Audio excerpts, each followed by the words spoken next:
We are going to go ahead and get started because there is so much powerful content to share, and I will go through our initial opening slides, and then we will pass the mic over to our presenter. For the CARE team, we are thankful for the funding and the support that we have. This is our disclaimer, though. The training is offered through the Crisis and Recovery Enhancement TA Center, or the CARE TA Center. It is funded by the California Department of Healthcare Services and administered by the Center for Applied Research Solutions. The views, opinions, and content expressed in this presentation do not necessarily reflect the views, opinions, and policies of the California Department of Healthcare Services. If there was an event of security issue or breach, we would be working in the background to mitigate that breach. And if it was something that we were not able to handle by removing or bringing that under control, then we would end the session and you would receive an email with a link to a new space that you could enter in. So if we did have to close, you would receive a link, you would go to your email and check for that. Our CARE TA Center team is made up of folks that are from various agencies, one of which is the Center for Applied Research Solutions, CARS, and you can see some of us with our CARE background, and then also Recovery International, National Association of Mental Illness, NAMI from California, this is the California chapter, and then also C4 Innovations, and the Research and Action Center at Impact Justice, and Stanford Youth Solutions. Combined, we offer various components to support the work that you all are doing. Examples here are listed. We support needs assessment. We provide listening sessions. We have an annual conference coming up on May 25th. You can go to our website and register for that conference. We also offer training and technical assistance. On our website, there's a tab for you to fill out a TA form. We have a resource library on our website, which is topic specific. You can search around and find resources that can support you, support team members, support folks that you are working with. And we also have a quarterly newsletter and our social media channels. We offer a 5 things need to know digest, and we have cafecitos that we record and also make available on our website. And those are shorter conversations that are on topics that are meaningful at this time. So today we are here, like I said, for the Crisis Now mobile crisis outreach teams, and we're specifically talking about the role of lived experience in mobile crisis outreach teams.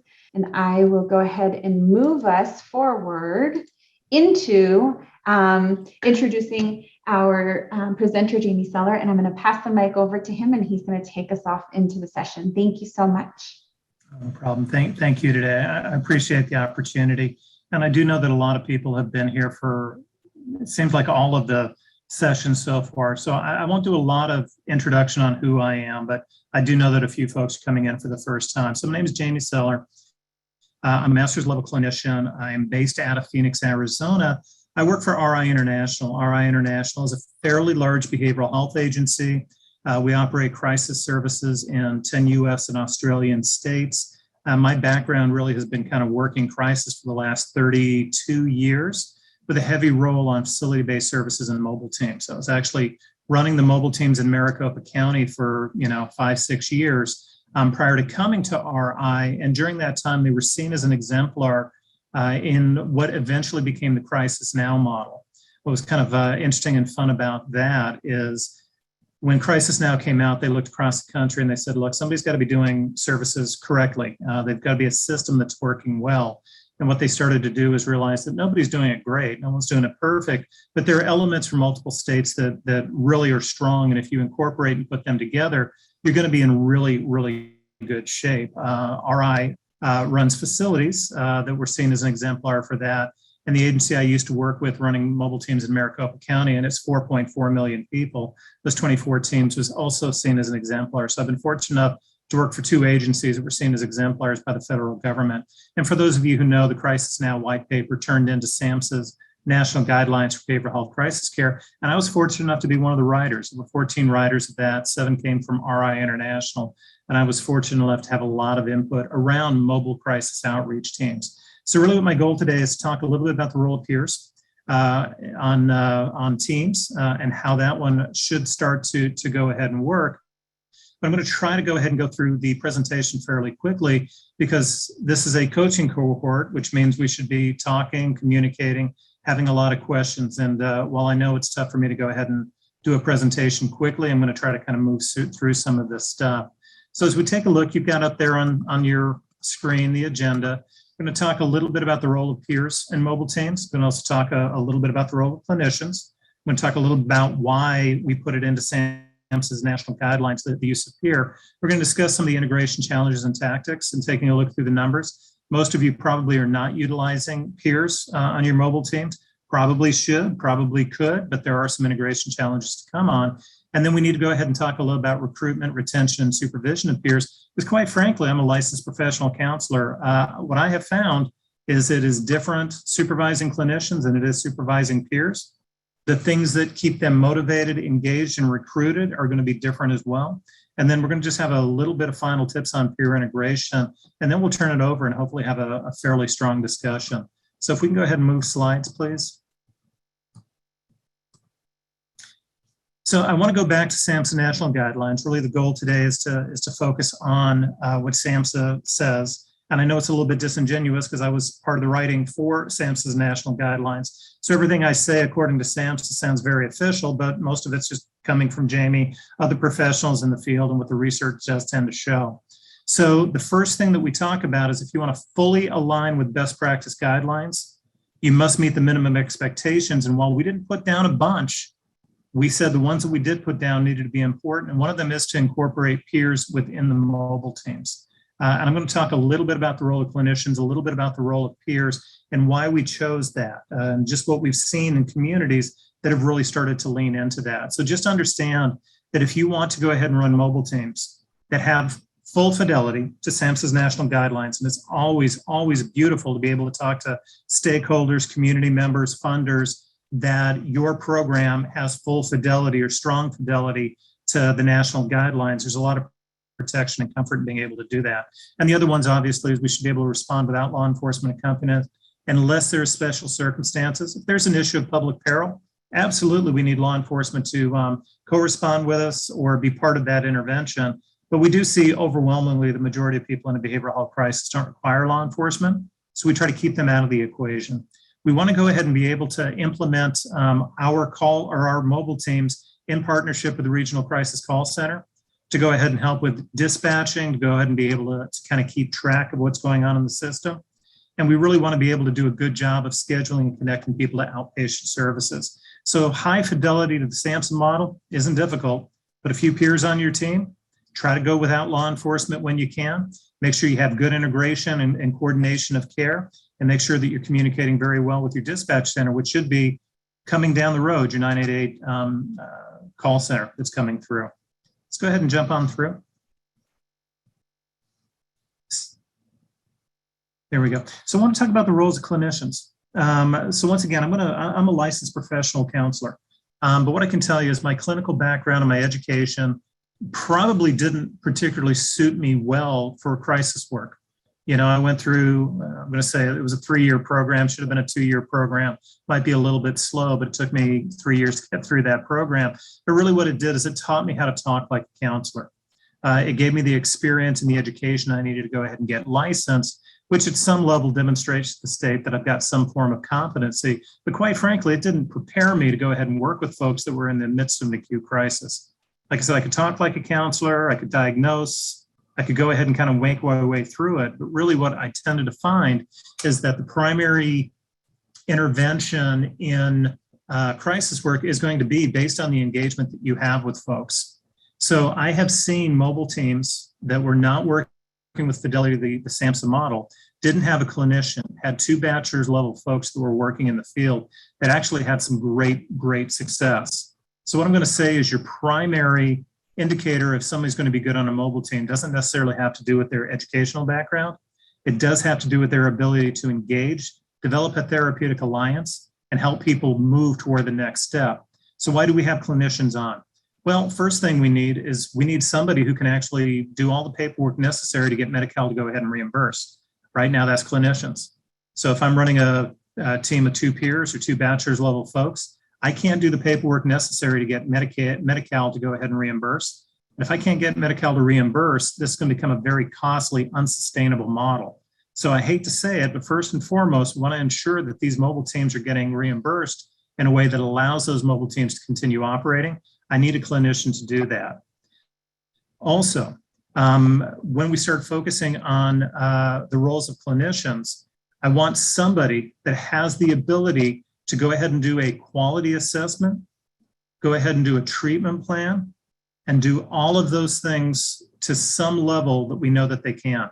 So really what we look for with those clinicians is they're going to be doing the assessment, or at least signing off on the assessment. They're going to be doing the treatment planning, which is a strong component of this. And quite frankly, what we do know with clinicians is they have met at least some standards. They have demonstrated the ability to follow through.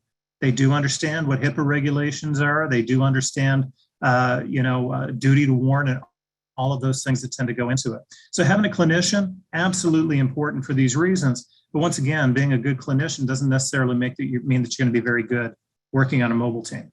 But we do need to have clinicians there. So if we go ahead and move through. So then let's talk a little bit about the roles of peers. So many of you might be actually working in programs or overseeing programs or thinking about programs that have somebody secondary to that clinician on the team.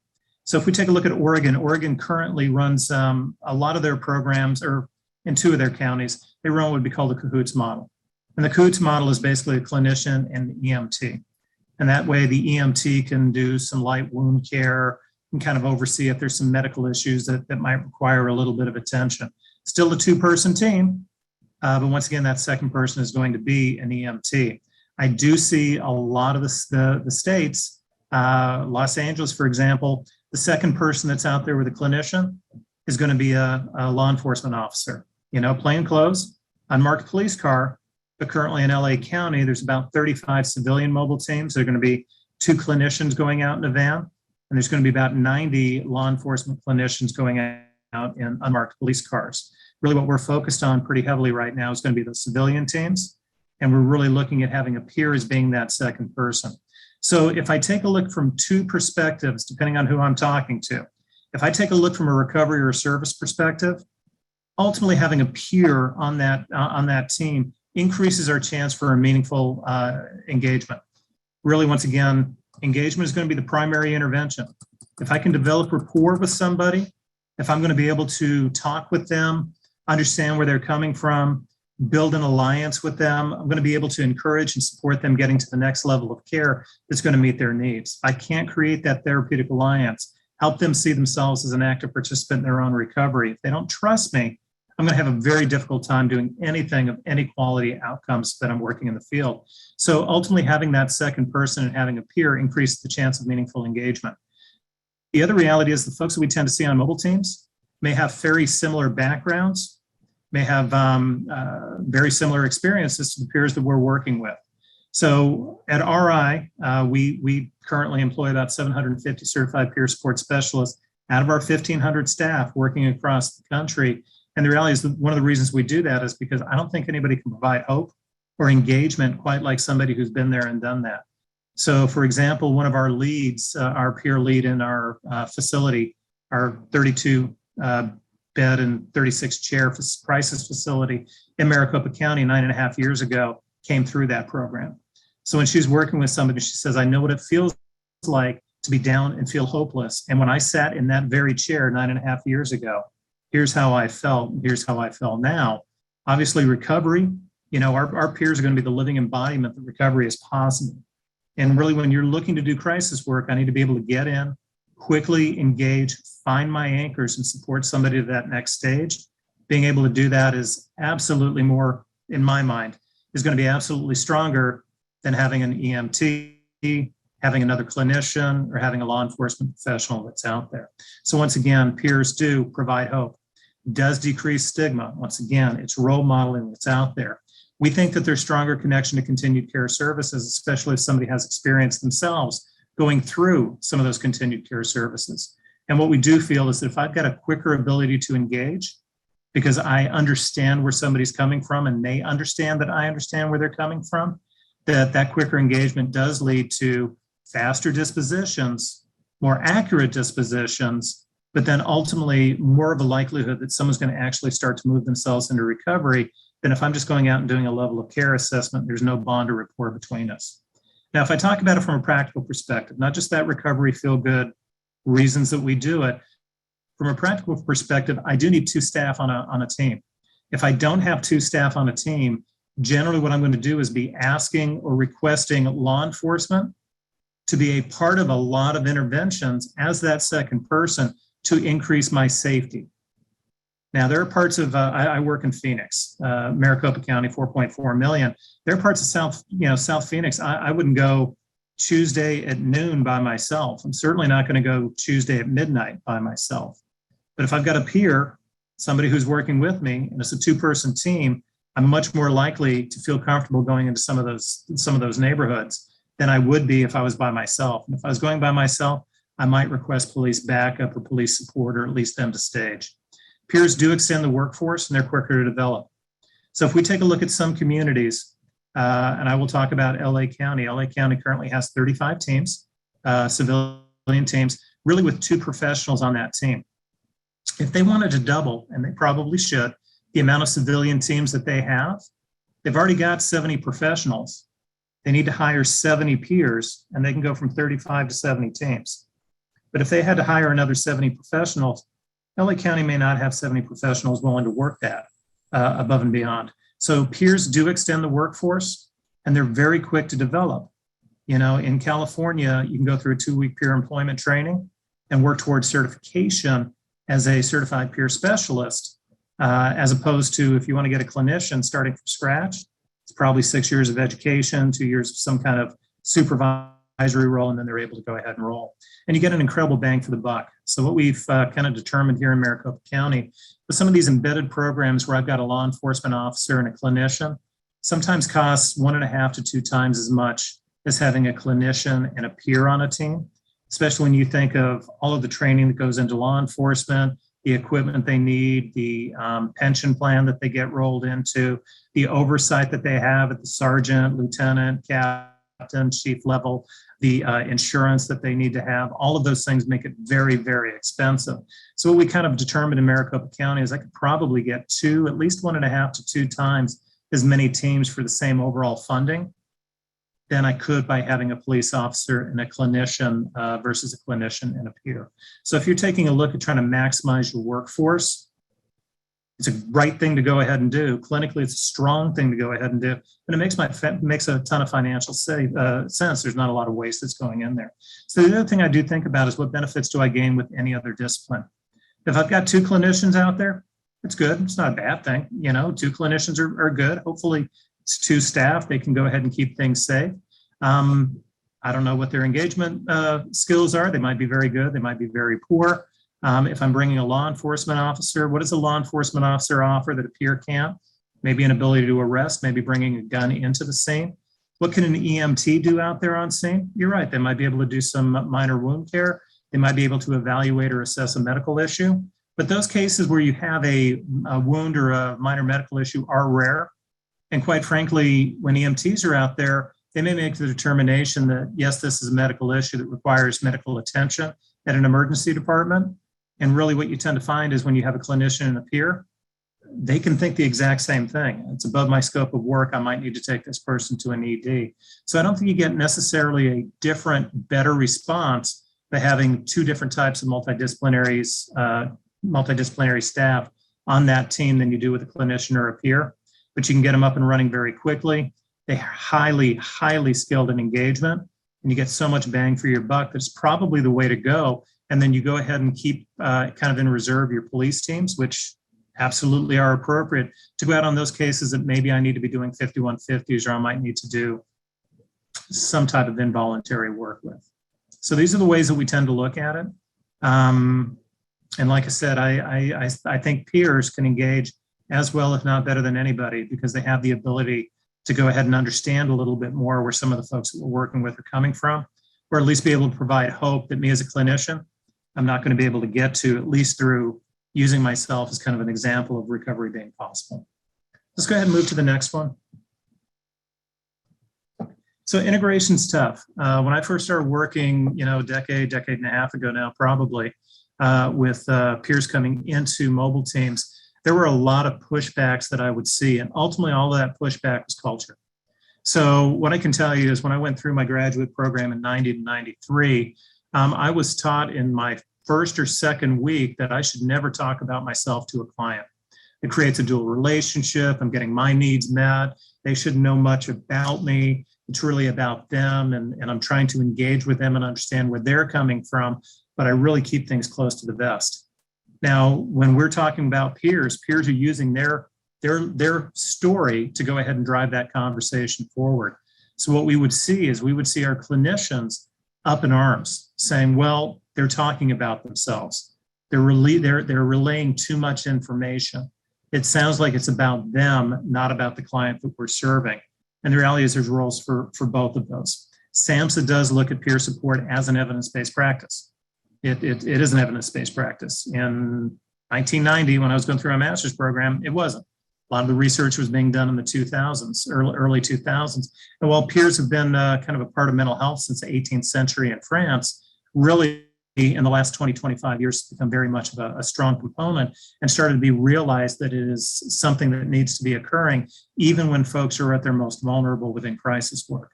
So what we caught from clinicians is the role of the peer is significantly different. It is an add-on or additive to what the clinical work is going to go ahead and do. And I spent a lot of time getting my clinicians on board, teaching them to work with peers more than I needed to work with my peers to work with clinicians.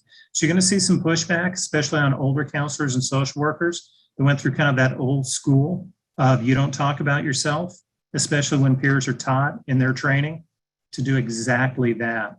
From an administration viewpoint too, sometimes there's resistance, there's fear about risk, there's fear about what if they do something wrong? What if they do something outside of their scope of work? So you need to overcome a lot of that administration issues. And you do that through getting good policies and procedures. You do that through getting good training programs. You do that through getting good supervision. And you do that by showing that it, once again, is an evidence-based practice. SAMHSA, the federal government, is saying you should have peers on a mobile team. It's tough for an administrator to say we don't want to go ahead and do that because we don't think it's a good practice when the federal government is saying that you should. And external customers, which usually are not too much of a culture issue to overcome. I think our folks that we serve, and I think the stakeholders in the community generally understand that peers are a good idea, but sometimes they may have opinions about the roles of peers that don't quite work. I can tell you, we work in Australia. RI works in Australia. I've done a ton of consulting in Australia. They're just kind of getting around to the use of peers. And quite frankly, what they do is they run you through a 2-year training program, which I think is probably way too much. But when you start talking with the administration, the clinicians there, they will talk about those people being peers.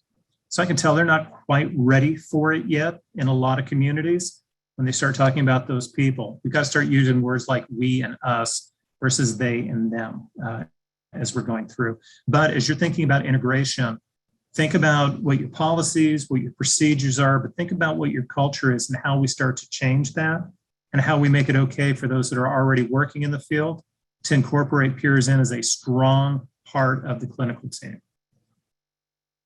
Let's go ahead and move. So I grew up working in what would be called Management X, the era of Management X. Management X is that old school where you don't ask questions about your staff.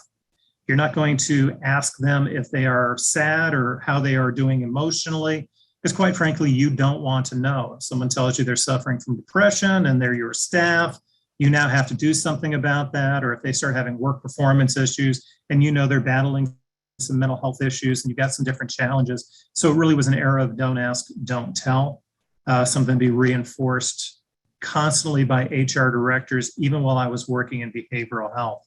Now, the reality is that if we start taking a look at peers, Management X style does not work well for peers. It doesn't get them where they need to get to. It doesn't keep them working for you.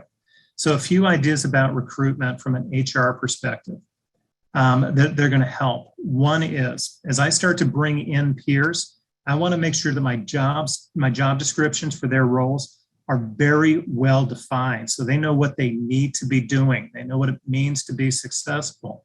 They also maybe know what they're not supposed to be doing because it's not my job descriptions.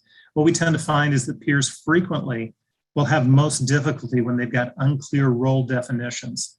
They're not sure what they should be doing or how to do it. So left on their own devices, they are filling in the blanks and coming up with how they should be acting and what they should be doing based on what they think at that particular point. And remember, most of our peers have probably not worked in a professional setting like this before. We want to look at new recruitment strategies. So RI, for example, one of the things that we do, we've trained over 15,000 people across the country toward their state certification as peer employment.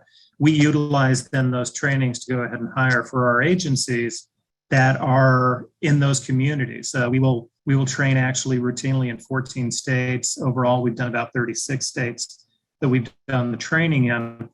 We're currently providing services in 10 US and Australian states, but we do that peer employment training so that we have first crack at finding peers. It's not something that we do with our professional staff, but we start working with the peer training agencies. If you were not a peer training agency, you can certainly find out who in California is. RI is one, OSHPD goes ahead and supports this. Then you're in a position when you're talking with the agencies doing the training, they will allow you to come in, see what's going on, and start having conversations with the folks that are going through the training because they're successful when those peers go to work.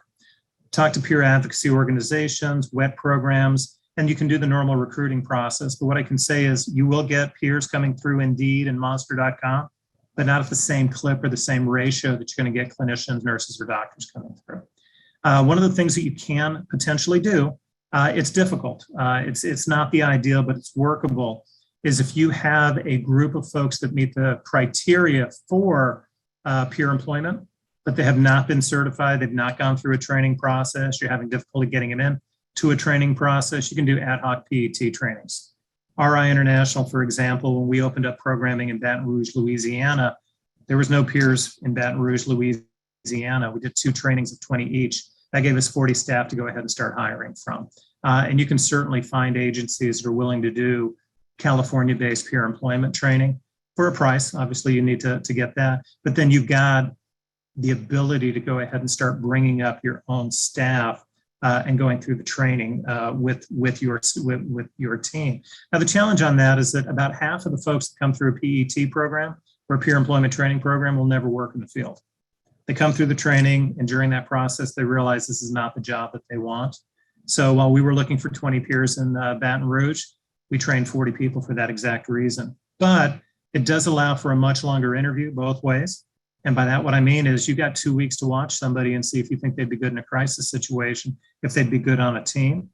And they've got 2 weeks to kind of figure out if this is a job that they want to go ahead and do. So there's ways to do it, but like I said, recruitment may be a little bit more difficult for recruiting peers. Some of the traditional models will work, but just don't work as effectively as they will for professional staff. So if we can jump right through. So let's talk a little bit about retention. We talked a little about recruitment, but as far as retention goes, one of the things that you've got to kind of think about is that engaged staff do stay longer. You generally have multiple types of staff. You've got those that are actively engaged, those that are kind of neutral, those that are disengaged, and those that are actively disengaged. Disengaged folks hang around for years and years and years, don't rock the boat, but they're not performing, they're not really doing what they need to be. Actively disengaged folks do tend to sabotage your system. It's your engaged folks that really stay for years and years and years and hit the metrics that you're looking for. What I do want to talk about is when you are retaining staff, understand that people do leave because of their supervisor more than the hours, more than the money, more than almost any other factor. They leave because of their supervision or their supervisor. Now, they may give a number of reasons why, but all the research tends to show people leave supervisors, they don't leave jobs. So I want to create engaged staff so they stay longer. I'm going to talk a little about supervision in the next slide. I want to create an environment of impact for my peers. So when I am paying peers, once again, I hate to say it, but if I'm looking at psychiatrists, top of the food chain as far as pay. Nurse practitioners, below them, but above nursing staff. Nursing staff are typically above clinicians. Clinicians are typically above bachelor's level or case management level folks. And then I've got my peers. So peers are definitely not staying within your environment because of the money. They're staying because they have an opportunity to do sacred work, support people, and do something that makes them actually feel good about their role in the universe. There's something powerful about doing sacred work that you will give up a lot of things like funding, money, and all of that to go ahead and do. I've got to make sure that my peer staff especially are understanding the impact that they have in community. I've got to identify the successes. Every intervention they go out on, that they're able to remain somebody in community, is one less person that potentially was going to hit an emergency department, a jail, or an inpatient psychiatric hospital. I've got to really find a way to focus on the successes they have, where in general, supervision talks about the failures that you have. I've got to start flipping that script. I need to have an environment of learning and grace. And by that, what I'm really talking about is our paraprofessionals need to be professional paraprofessionals, and they're looking for that. So when I can find opportunities for continuing education, for teaching new skills, for anything that's going to allow them professional development, they're going to eat that up strongly. So one of the things that RI has been doing is when you talk about safety planning, and we talk about safety planning, I think in one of the past ones, or we're going to talk about in the future, safety planning and in mobile teams, we like the Brown-Stanley safety plan. Right now, clinicians do the Brown-Stanley. We're piloting a program with Barbara Stanley around utilizing peers to go ahead and do that. And our peers are absolutely eating up the fact that they're being able to provide something that up until yesterday, only professionals were able to go ahead and do. This provides that professional development that is going to keep our peer staff actively engaged. I need to create a career ladder. And what a career ladder means is I might be the best peer in the world, but if I'm going to make $17 an hour and the only job I'm ever going to get in your agency is a peer, because I can't move up into management because I'm not a nurse, a clinician, or a doctor, I am going to burn out at some point, whether that's this year, whether that's 5 years from now or 10 years from now, it's going to go ahead and happen. So as an agency, you've got to be able to identify a career path for your peers. So what we would do at RI, for example, is we have peers that are on our executive team, our director of recovery services, our VP of support services, our VP over training. These are all folks that have lived experience working within the system.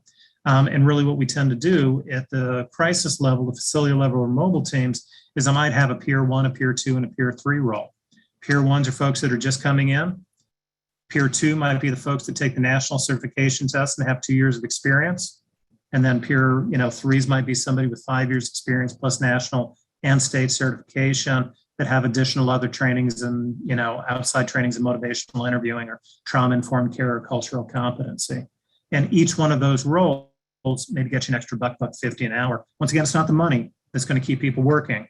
Yes, I've got a career ladder. I know that I'm doing better and I'm becoming more professional and having an impact on the world. I need to have a focus on wellness. What I will tell you is from a focus on retention. One of the things I always look at with clinicians, if I've got clinicians that, most agencies, you probably have it too, is every 2 weeks I get 6 to 8 hours of PTO accrued. It kind of adds in. I always get worried when I have clinicians who would do this. They get 8 hours and they're going to take a shift off next week. They never have more than 16 hours in the bank. The second they get it, they take it. That's always been kind of an indicator of burnout for me. Not so much with peers. Peers, that seems to be a very, very kind of common thing. So I spend a lot of time working with my peers about being able to go ahead and take a 2-week vacation once or twice a year, depending on how much PTO they can accrue, versus continually taking it. But granted, life may be difficult. They may need to do a few of those types of things. And we focus a lot on self-care. And we want to identify with our peers what their professional goals are. Why are they doing this? What do they want to get out of doing this? What are their long-term goals and how can we support that? There's nothing stronger than a peer working with you who's decided they want to go ahead and get a different credential, a different certification, want to go ahead and increase their skill set. They want to be able to take some management classes, whatever that is to move forward. You've really got to be able to identify that with them and then support that. That's how you keep people. Once again, they're going to leave agencies and supervisors much more than because of money or the fact that I'm working the graveyard shift on Tuesdays. So let's kind of jump forward one. And as far as supervision goes, once again, staff leave because the supervisor is not money. It is different. It's not supervisor. It's not that old management X style. I need to create a safe place to go ahead and talk to my peers about how they're doing, whether they have been triggered or not, what it was like for them to go into that home where somebody was abusing heroin when I know that heroin was their substance, was their drug of choice. I've got to be able to be comfortable working on one of those levels. Additionally, one of the interview questions I will ask is how do you use your story to go ahead and help somebody who's in crisis? I'm never, ever going to ask a clinician, are you in recovery? That's a low human resources if you can't really ask that. But I can certainly ask a peer how they utilize their story to help move somebody from a period of indecision to a period of decision and making some choices for themselves. These are things that are dramatically different between a clinician, traditionally, and peers that are coming through. I tend with my peers to be more process versus topic oriented. I find that when I'm doing supervision with clinicians, a lot of times I am giving them information. When I'm working with my peers, I want them to give me information. I want to understand what their thought process is, what they're thinking, how they're making decisions out there in the field. Much more of a coaching versus supervision. It's much more going to be an asking questions. How do you think? How would you respond to? What have you tried that worked? What have you tried that hasn't worked? As opposed to, hey, I think you need to do A, B, and C. Focus on the successes. Once again, that's what keeps people coming back. Why do we do this? We do this because we have an impact in the world. And when I do have teams, I do individual supervision, but once a month I do team supervision. I want my peer and my clinician in together, and we're just talking about what it's like being part of a team, what challenges they've had to overcome that month. If I completely separate my supervision between individual and never do team, I've got a problem. If I'm only doing team work, I never have an opportunity for individual work. That's a problem as well. For me, I like to do 3 individuals and 1 team per month. Whether that's evidence-based, couldn't tell you. Just seemed to work pretty well for me. So the next slide, I'm going to just talk about the reasons that people leave. So this is part of a retention thing as well if we move on. This is from Gallup. This is something that I've utilized, we utilize heavily at RI. These are the 12 questions. And the answers to these 12 questions are really going to be about whether somebody leaves or not. So what's really kind of important about this is I will incorporate this into my supervision. So if you have staff that say, yes, in the last year, I've had opportunities to work and learn how to grow. And in the last 6 months, somebody's talked to me about my progress. I have a best friend at work. My coworkers are committed to doing, quality work. I have the tools that I need to be successful. I know what's expected of me. I have the opportunity to do what I do best every day. These are the types of questions that I'm asking during supervision. I'm not asking all 12, but I see somebody every week, and I'm certainly going to go ahead and talk about 2 or 3 of them. I will talk. Bill, do you have the tools that you need? Is there anything that you need? I'll certainly talk about how they felt that they met mission of the company in the last week. I'm making sure that they have opportunities to hit those CEUs or get opportunities to grow or to do training of others. So think about this Q12. You can certainly look it up through Gallup, through University of California, San Francisco. You can look up Q12. You can look up it in some of the supervision books that are management books that are out there, but really take a little bit of discussion about the 12 questions and how you might incorporate that into retention and supervision. And you're probably going to extend the work life of a lot of your staff by just starting to lean into this, because these are the reasons when people start answering no to these questions, that's when they're high at risk for leaving. This is when they become actively disengaged. And like I said, you might say no to 6 of these things and be disengaged. You might say no to 8 of these things and be actively disengaged. And remember the difference between actively disengaged and disengaged. Disengaged isn't working hard. Actively disengaged is sabotaging you. And these are the ways that you start to identify how many folks are actively disengaged on your team. So let's jump forward one more. these are just tips. I mean, these are things that you know. Generally with mobile teams, when they recruit for required hard skills, you know the difference between weak staff and strong staff. Strong staff engage. Weak staff don't. They might be good technicians. They might make good diagnosis. They might get their documentation done on time, but nobody's changing. Nobody's moving forward. Nobody's getting into recovery. So really what I start looking for is those hard skills, the ability to engage quickly, fast, the curiousness, the willing to be in uncomfortable situations, the willing ability to go ahead and change viewpoints or opinions and not get kind of that flexibility that you look for. I want to make sure that all of my team members are educated on other members' roles. I need my clinician knows what my peers are supposed to be doing, what their job description is, and why I want them utilizing their story. I need all of my team members promoting good self-care practices. So these are things that you can go ahead and take a look at. I'm not going to go through each one of them. I think it's probably going to make some sense for you. And I know I tried to get done quick, and I knew that wasn't going to be very easy for me, but I think we're getting close to questions now. I mean, my hope is that everyone is committed to bringing peers in. Mm-hmm. I can talk really about it from a business case. I can make the business case for it. I can make the safety case for it. I can also make the recovery case for it. You're not going to find anything, you're not going to find any negatives with bringing peers in. Like I said, it's different. There may be some challenges to overcome, but overall, evidence-based practice, incredibly strong. Engagement is your primary driver. Peers engage like nobody's business. That's their primary role. They're not diagnosing. They're not documenting. They are engaging. That's what their whole training is about.